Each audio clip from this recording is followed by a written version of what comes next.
Прямо сейчас я вызываю египетского кота. Для ритуала нам нужно ручка, листок и колечко. Ритуал. Нам нужно зайти в любую комнату. Там зал, кухня, спальня или еще что-то. Ну и ванная. Так. Еще. Заходим в комнату. Нет, не с этого начинается. На листочке пишем 7 желаний, но на другой стороне рисуем пирамиду и кота на кончике пирамиды. Дальше идем в комнату. Кладем листок и на треугольник ставим колечко. Сейчас, там какие-то стуки, наверное, он пришел.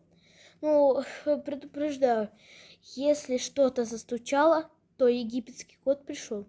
Дальше что? На треугольник кладем сердечко.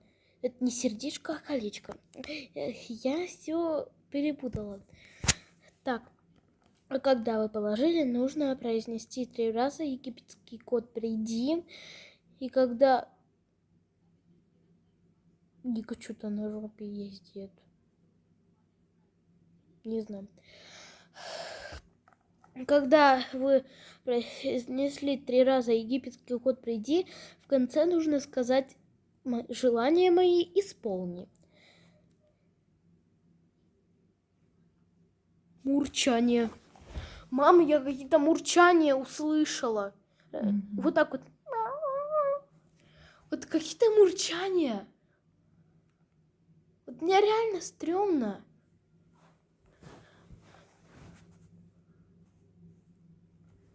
Его можно вызвать вечером, утром или ночью. Это мамин телефон. Вот.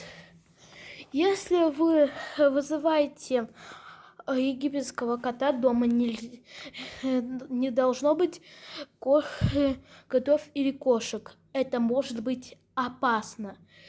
Вот.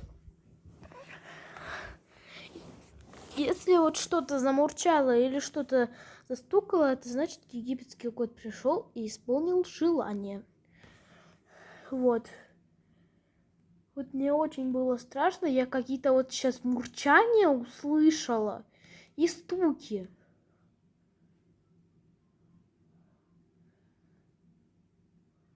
Вот и я не могу вам показать свои желания, потому что они не могут сбыться. Вот. Вторая часть, как я вызываю египетского кота, скоро будет. Покажу мои желания. Всем пока!